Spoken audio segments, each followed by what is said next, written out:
What are we doing here? Today, I want to show the world that I can actually sell nutrition for 10 rands. You heard me right, 10 rands. I'm holding it, and I'm going to go out there, come out with a banana, a carrot, and an orange. Watch the space.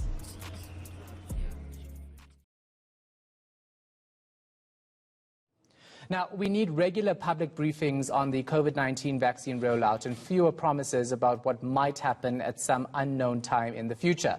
This is the word from Professor Alex van den Heever, a specialist in health economics and finance at the Wits School of Governance. He joins me now via Zoom. Thanks for your time, Prof. We appreciate it. I'm sure you might have heard what we just heard from Professor Barry Shue, but you reckon the health department's been intentionally vague about the vaccine procurement and rollout?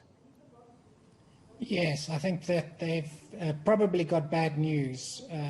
And as a consequence, they're not being very clear or transparent about what our position is. We are now heading into April next week, and we have no actual official rollout program. Not a single dose has been delivered in terms of a government-run rollout program. All that we've had to date is an expanded trial based on the Johnson & Johnson vaccine. And what Professor Barry Schaub has just indicated is that we will potentially have some Pfizer doses within the next few days, apparently. But we've also just had an announcement from Israel that the Pfizer vaccine has been shown to provide very poor results against the South African variant. And this raises now another whole issue as to, are we going to deal with Pfizer the way we dealt with AstraZeneca? And are we going to end up with a muddled policy going forward, or do we have a clear route? And then there is the whole issue of Johnson & Johnson and South African production that is not going to be directed to South Africa, which I find unbelievable. Yeah.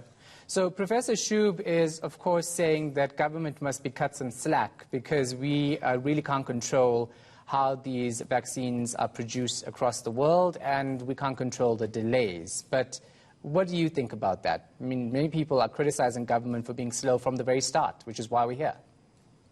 Yeah, I think that they've certainly been very late to the party.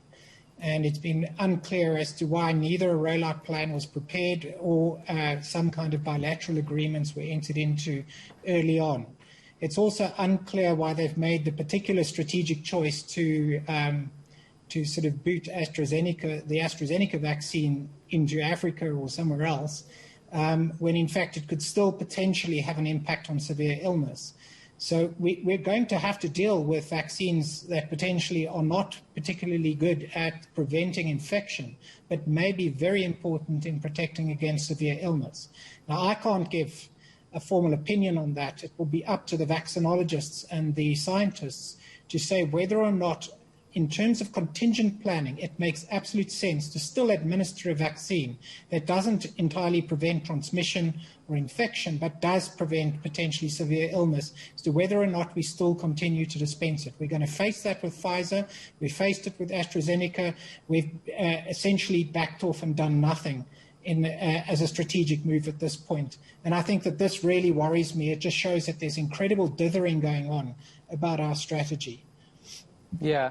So is it that really, though, or are officials just not telling the public what's happening because they fear of giving us details that, you know, is out of their hands when it comes to delivery? Because initially when we were told that we were getting vaccines, and we didn't know that there were going to be delays in production, right? Is that the case, or are they making bad decisions overall? Well, I think that we're now in a position, because we're Johnny-come-latelys to the vaccine bilateral agreements, that we certainly have difficulties in